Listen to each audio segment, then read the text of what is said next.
What's up everyone and welcome back to the World History Channel. Before we begin, please hit the subscribe button today. Let's get started. 11 dark facts about John Smith, who wasn't exactly the hero history presents him as. Who was John Smith? While most people probably think of him as an early American gentleman, the truth is the real man was much more complicated. Yes, he is famous for his assistance in establishing the first permanent English settlement in the New World, and famed for his encounters with the Powhatan woman, Pocahontas. The story of Jamestown and John Smith go hand in hand, but what about the rest of his life? It turns out that Smith led a life of adventure unimaginable to people of his time, and he's still insanely well-traveled by today's standards. We know all about his exploits thanks to primary sources, including John Smith's journal, which he kept meticulously over the years. If anyone ever lived life to the fullest, it was John Smith. Smith was a mercenary and world traveler before he was a Virginia colonist. When John Smith ran away from his family's farm and his apprenticeship, he only knew he wanted a life of adventure. He first went over to the European continent and found a group of English mercenaries who just kind of hung around France looking for fight-for-pay opportunities. Smith joined their group and fought in conflicts for France and for Dutch independence from Spain. He realized that in order to achieve his new objective of becoming a gentleman soldier, he needed to engage in academic and military study during this time of intense cultural exposure. So he read the classics, from the ancients to Machiavelli. He trained in horsemanship under a famed trainer who worked for an English nobleman. He learned to joust and speak Italian. Along the way, he picked up an aristocratic hatred of all things Turkish, and eagerly sought out opportunities to stir up trouble in the Levant. On his way to Turkey to fight the Sultan, he was shipwrecked and discovered a new sort of adventure: piracy. He was taken under the wing of famed French pirate Captain La Roche, who trained Smith in all things pirate. He had ample opportunities to fight the Turks later on, fulfilling his dream. Smith once dueled and beheaded 3 Turks in single combat. 6 years before he began planning his journey to Virginia, John Smith traveled to Vienna, where he joined forces with Austria to fight the Turks in what was called the Long War. Smith was wildly successful with the Austrians, and quickly got promoted to the rank of captain. Later, he was involved in the long siege of a city in Transylvania, where he was challenged to a series of 3 duels by Turkish officers. Smith emerged champion in these contests, beheading 3 Turkish officers in the process. Later still, when he was on the run for the murder of a Turkish diplomat in Constantinople, he traveled through Ukraine and parts of Russia and Poland, finally weaving his way back to Transylvania in late 1603. There, he was warmly greeted by Prince Zygmunt Bathory. He was grateful to Smith for his efforts in fighting the Turks, and awarded Smith with his own coat of arms. Appropriately, it featured 3 disembodied heads. John Smith served as a Turkish slave. Long before he was leader of a fledgling British colony in the New World, Smith led a life of adventure few have ever experienced. As a young man, he spent time as a mercenary soldier, fighting all over Europe, Russia, and parts of the Middle East. He also dabbled in piracy. He was successful to a large degree in both endeavors, but in 1602 his luck ran out. Engaged in battle with the Tartars, Mongols, he was wounded and left for dead. Some Turks scavenging the bodies discovered he was alive, and carried him off the field to tend to his wounds. As soon as he recovered, his rescuers politely brought him to the local slave market, where, as Smith puts it, we all sold for slaves like beasts in a marketplace, where every merchant, viewing their limbs and wounds, caused other slaves to struggle with them to try their strength. He was purchased by a Turkish nobleman, who made a present of him to his Greek mistress, a woman who lived in Constantinople. She found Smith quite captivating and, according to Smith, sent him to her brother, an Ottoman bureaucrat, with the idea of transforming the exotic Smith into a proper Turk. Apparently, she had secret plans to marry him and set him up with a government career. Her brother, however, disapproved of her plans and removed Smith from her household and sold him into the lowest-ranked caste of slaves in all of Turkey. Smith became a slave to Christian slaves. You couldn't get any lower than that in the Islamic world. He was frequently abused by his masters and underfed, starving the majority of the time. Cagey as ever, Smith cast about for a way to escape. He also apparently sought revenge, because as he was making his escape, he smashed in the head of his purported paramour's brother. Smith hid the body right away, stripped the corpse of its fine clothing, stole the victim's horse, and then fled the scene knowing that doing so would guarantee his death. After a few additional misadventures, Smith arrived back in England in 1604. John Smith was such a jerk. He was almost executed before making it to Jamestown. If John Smith was anything, he was full of himself. He was hired by the Virginia Company to accompany the gentlemen settlers to what would become the first permanent English settlement in the New World. He was chosen because of his life of adventure, experience, and general daring-do. He knew how to deal with wildly different cultures, and, most importantly, how to work and survive. So, when he boarded the Godspeed in 1607, he was ready to lead. However, he quickly realized he was surrounded by soft, perfumed, lace-adorned members of the gentry, who had never worked a day in their lives. He laughed openly at them. He scorned, mocked, and teased. By the time the ships reached the Canary Islands about midway in their journey, the fine gentleman had quite enough of the cocky Smith, and they voted on whether or not to throw him overboard. The vote was close, but Smith lived. He was shackled deep in the hold of the ship, though, and apparently continued to mock the crew and settlers from the brig. When the 3 small ships arrived in Virginia, Smith was still chained below. Colony leadership wanted to execute him upon arrival, but when they opened sealed letters they had taken with them from dignitaries in London, it was revealed Smith was to serve as the first leader of the colony. And so, the good gentleman had to unlock Smith from his chains. Nobody was happy about this, except for Smith. The famous Powhatan tribe ceremony was meant to welcome Smith to the tribe, not kill him. John Smith was known to exaggerate his abilities, escapades, the love held for him by various women, and so on in his personal journals. The most famous story he recorded is known by nearly all American schoolchildren, the tale of how the Indian princess saved him from certain death at the hands of her father's braves.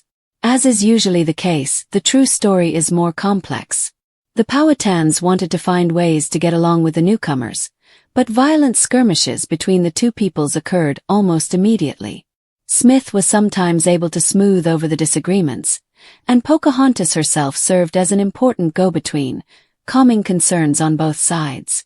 On one occasion, though, Smith and several of his men were on an exploratory journey up the James River, as they were wont to do, and they ran into trouble, ending up captured by Powhatan braves and taken to the great chief himself. Powhatan was holding court in his lodge, and Smith and the others were brought in. Some sort of ceremony took place, culminating with Smith being brought forward, laid out on the ground, with Powhatan men looming over him with clubs. Smith claims that Pocahontas then begged her father to spare him by throwing herself over him. Even though there is no way to prove exactly what took place that night in the lodge, some experts make the convincing case that it was a mock execution that served as a symbolic way to kill Smith. The ceremony marked his acceptance into the tribe. He would end his old life and begin a new one. Smith fled to England from the New World after an assassination attempt nearly exploded his penis off.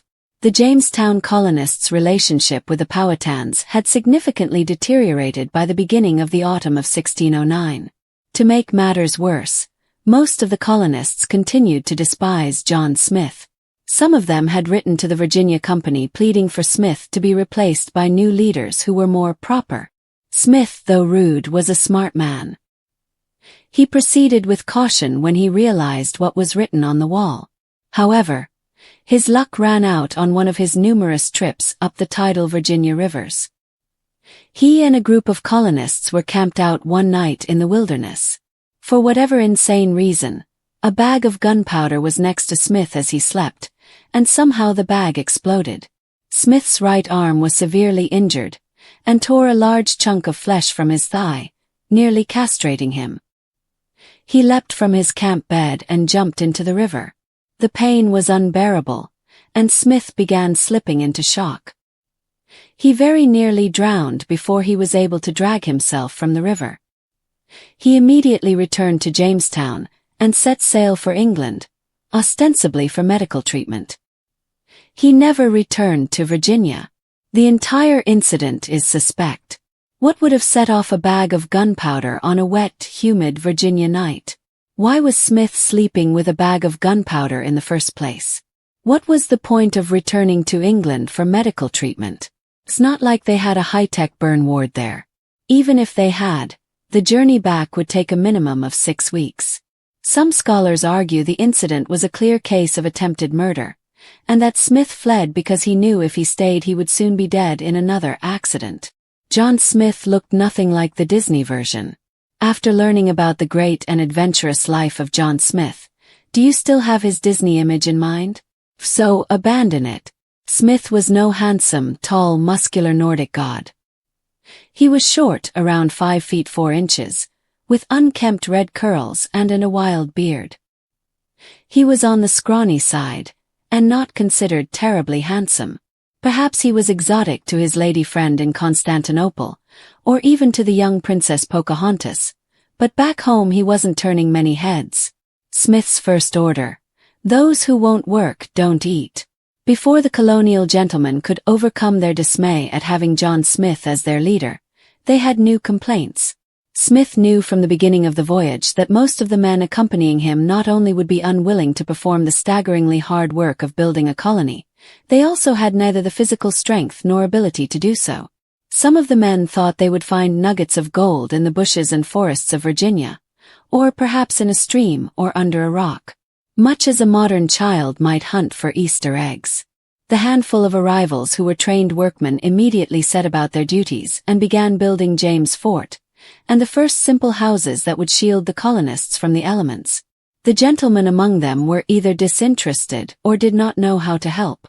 Smith called them lazy and issued his first order: those who won't work don't eat. Suffice to say, the gentlemen soon made an effort to lend a hand. But they were not happy about it, and continued to harbor resentment against Smith. John Smith was stung by a stingray, and almost died. In July 1607, on one of his early jaunts up the James River to see what the New World had to offer, Smith was stung by the sharp barb of a stingray.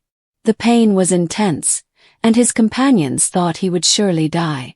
They managed to get him to a small island in the middle of Chickahominy River, near what today is still known as Stingray Point.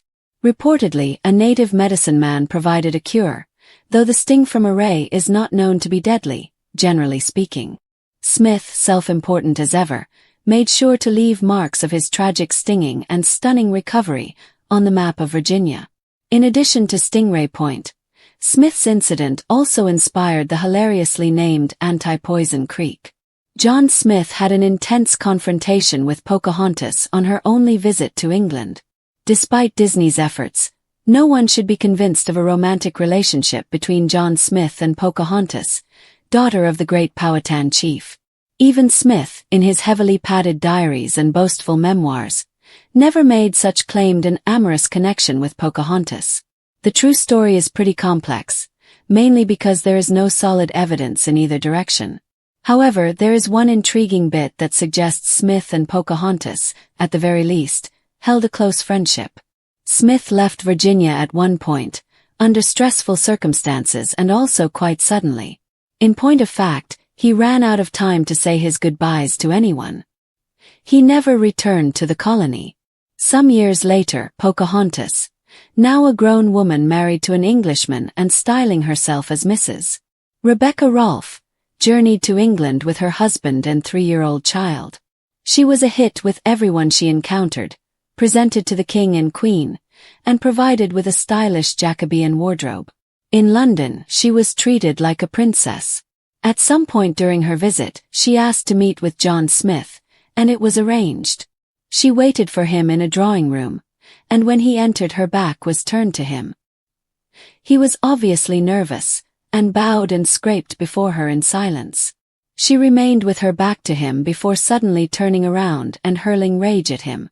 She was furious he left without even saying goodbye to her. The two seemed to talk for a while after she settled down. They never met again. Pocahontas and her family were set to return to Virginia not long after the meeting, and she took ill and died before ever leaving port. John Smith was a shameless self-promoter. Smith was a tireless writer. He produced multiple volumes on the early years of American exploration and kept detailed records about life at Jamestown. He also produced one of the earliest maps of the Virginia Territory. It's possible that this is why Smith's companion George Percy referred to him as an ambitious, unworthy, and vainglorious fellow, because he was not afraid to praise his own daring actions. Experts have debated the veracity of Smith's accounts, but they can't find much to contradict them. As historian Samuel Eliot Morison concluded, Smith might have been a liar, if you will, but a thoroughly cheerful and generally harmless liar. But if that sounds like the action-packed life of a flawed but bold explorer, things get even darker once you peel back the layers of Smith's supposedly heroic legacy. We learn a lot about him from, well, Smith himself. He wrote prolifically, and in those writings he just so happens to emerge as the dashing savior of every dire situation. And if no one else could corroborate his tales, well, that never stopped him from including them anyway. Which brings us to the fact that much of what we know about John Smith is likely a carefully constructed mythology. One built by a man who knew the value of spinning himself as the hero. There is no independent verification of the Pocahontas story, the wild tales of single-person survival in the wilderness, or the endless series of deaths that were narrowly averted.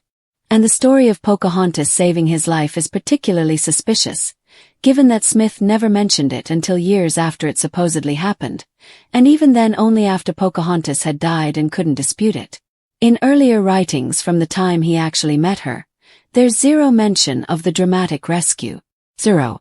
The timeline just doesn't make sense, and Smith's stories always seem to get more cinematic with each retelling, which is oddly convenient. But here's the thing. Embellishment might be one thing, but John Smith also had a particularly brutal streak. Yes, he was instrumental in helping Jamestown survive, but he did so through tactics that today would be called war crimes. He bragged about raiding indigenous villages, burning their crops, and taking food by force.